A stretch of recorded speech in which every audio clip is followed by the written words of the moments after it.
आज हम पढ़ेंगे 8 प्रकार के उपरस के शोधन के बारे में। और ये उपरस होते हैं गंधाश्म गैरिक कासीस कांक्षी ताल शिला अंजनम कंकुष्टम च इति उपरस च अष्टो पारत कर्मणि।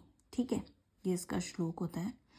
इसमें गंधक का शोधन जो है अपन याद करेंगे, गंधक ग से ही याद करना है, जैसे कि गोदुग्ध और गोघृत से होता है। ठीक है, उसके बाद जो गैरिक होता है, गैरिक का शोधन भी गोदुग्ध से होता है। ठीक है, इसमें इन दोनों में गोमूत्र नहीं है, गोदुग्ध याद रखना है अपन को। गंधक और गैरिक गोदुग्ध से होता है। गैरिक का जो एक और तरह से शोधन होता है वो घृत भर्जन से होता है। ठीक है, ये घृत भर्जन आपको याद रखना है।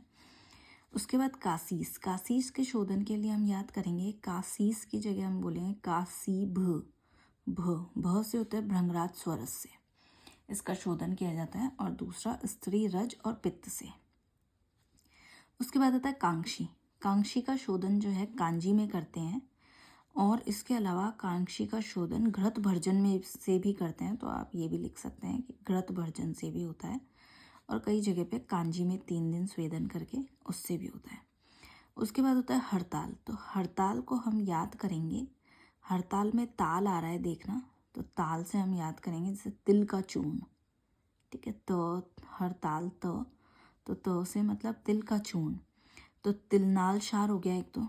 ठीक है, उसके बाद क से हम याद करेंगे कुष्मांड स्वरस, और चूर्ण से याद करेंगे चूर्णोदक। तो हड़ताल, ठीक है, तो उससे हमें याद हो जाएगा।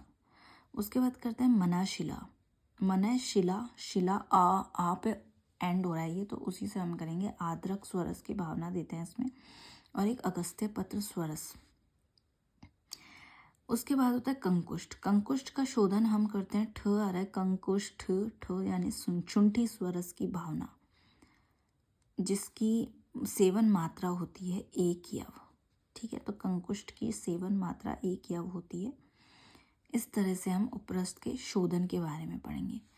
अब ये जो गंधक के शोधन में बताया गोदुग्ध व गोघृत से करते हैं, तो जो गोदुग्ध होता है ना, उससे गंधक का शिलाचूर्ण जो दोष होता है वो दूर होता है, और गोघृत से शोधन करने पे गंधक का विष दोष जो होता है वो दूर होता है। ये दोनों गंधक के दोष हैं जो शोधन के बाद जाते हैं।